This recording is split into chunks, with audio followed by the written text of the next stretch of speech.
During the past few days, we've been introducing you to those candidates, and tonight we get to know more about where Ginny Deerin stands on important issues.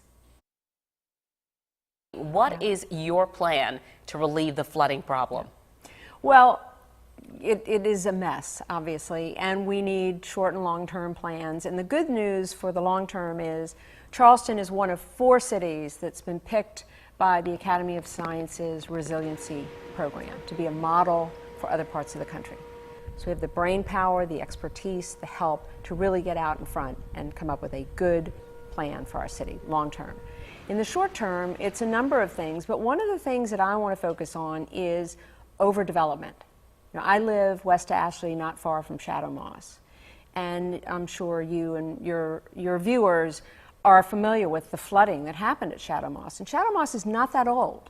And I am a big believer that we need to be very careful in development. I'm excited about the growth of our city, but I believe we have to put the infrastructure, whether we're talking about roads or storm water drainage systems, have to be in place before the development happens. What is your plan to change the infrastructure of Charleston in a way that does not detract from Charleston's beauty, but relieve some of the problems we have with traffic? Yeah.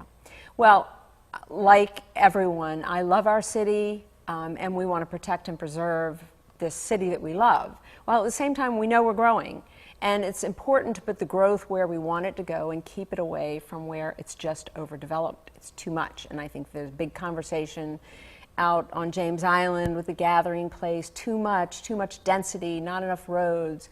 So my plan, I put forth back in May a very comprehensive traffic plan and transportation plan, because I believe we can't just tinker around the edges. We can't just sink some traffic lights.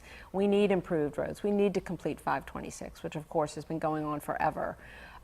We need to connect our neighborhoods. There are some neighborhoods where 1/4 mile sidewalks could open it up so kids could walk to school, as opposed to parents being out in the traffic, getting in the carpool line. Public transit, real modern public transit solutions. And I want to try some would say old ideas, which are like ferry services. We need to come at it from a variety of ways so that it's easier for all of us to get around our city. It is, no question, the #1 thing on people's minds. They're sick of their lives being driven by traffic. And coming up tonight right here on News 2 at 5:30, we will hear from another candidate, Leon Stavronakis.